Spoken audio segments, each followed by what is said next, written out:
हेराफेरी आणि फिर हेराफेरी या सिनेमांनी आपल्या सगळ्यांच्या मनात एक खास जागा मिळवली आहे। बाबू भैया, राजू आणि श्याम या त्रिकुटाची कॉमिक टायमिंग आणि ये बाबूराव का स्टाईल है सारखे डायलॉग्स आजही आपल्या ओठांवर रेंगाळतात। या सिनेमांनी प्रेक्षकांना खळखळून हसवलं आणि पुन्हा पुन्हा पाहायला भाग पाडलं। पण आता हेराफेरी 3च्या घोषणेनंतर चाहत्यांच्या उत्साहावर पाणी फेरले, कारण बॉलिवूडचा हा बहुचर्चित सिनेमा आता वादाच्या भोवऱ्यात अडकला आहे। चक्क अक्षय कुमारने परेश रावल यांना 25 कोटींची कायदेशीर नोटीस पाठवली। नमस्कार, मी अंजली आपलं स्वागत करते पोलखोलमध्ये। हेराफेरी 3ची घोषणा झाल्यापासूनच चाहते उत्साहात होते। बाबूरावच्या उठाले रे बाबा उठाले, मेरे को नहीं इन दोनों को उठाले यांसारख्या डायलॉग्सची जादू पुन्हा पाहायला मिळणार याची सगळ्यांनाच खात्री होती। पण अचानक परेश रावल यांनी या सिनेमातून माघार घेतली आणि सगळं काही अलबेल नाही हे स्पष्ट झालं। वृत्तानुसार परेश यांनी सिनेमासाठी करार केला होता, ऍडव्हान्स रक्कम घेतली होती आणि काही शूटिंगही झालं होतं। मग त्यांनी अचानक सिनेमातून काढता पाय का घेतला, यामुळे निर्मात्यांचं कोट्यवधींचं नुकसान झालं।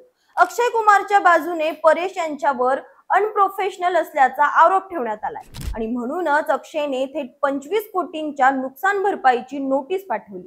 या सगळ्याची सुरुवात झाली ती परेश रावल यांच्या ट्विटमुळे। ते सोशल मीडियावर एक ट्विट करत म्हणाले, मी स्पष्ट करतो, हेराफेरी 3 मधून बाहेर पडण्याचा निर्णय हा क्रिएटिव्ह मतभेदांमुळे घेतलेला नाही। माझे दिग्दर्शक प्रियदर्शन यांच्याबद्दल माझ्या मनात प्रचंड आदर आणि प्रेम आहे, असं त्यांनी लिहिलं। पण मग खरं कारण काय, याबद्दल परेश यांनी तोंडावर बोट ठेवलंय। आता प्रश्न असा आहे की जर क्रिएटिव्ह मतभेद नाहीत तर मग परेश यांनी हा सिनेमा का सोडला आणि अक्षयच्या नोटिशीचं त्यांचं उत्तर काय असणार। अक्षय कुमार आणि परेश रावल यांनी हेराफेरी, गरम मसाला, वेलकम, भूल भुलैया यांसारख्या सुपरहिट सिनेमांमधून एकत्र काम केलंय। त्यांची ऑन स्क्रीन केमिस्ट्री प्रेक्षकांना नेहमीच भुरळ घालते। पण आता हा ऑफ स्क्रीन वाद त्यांच्या मैत्रीवर आणि हेराफेरी 3च्या भवितव्यावर काय परिणाम करणार। विशेष म्हणजे दोघं लवकरच प्रियदर्शन यांच्या भूत बंगला सिनेमात पुन्हा एकत्र दिसणार आहेत। मग हेराफेरी 3चा हा वाद त्यांच्या या नव्या प्रोजेक्टवर परिणाम करेल का? चाहत्यांचा उत्साह आणि हेराफेरी 3ची चर्चा पाहता हा सिनेमा बॉलिवूडसाठी एक मोठी संधी होती।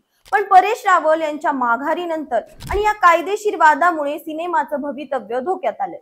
बाबूरावच्या भूमिकेशिवाय हेराफेरीची मजा कशी जपणार, की निर्माते आता कोणाला तरी नवीन चेहरा म्हणून आणणार।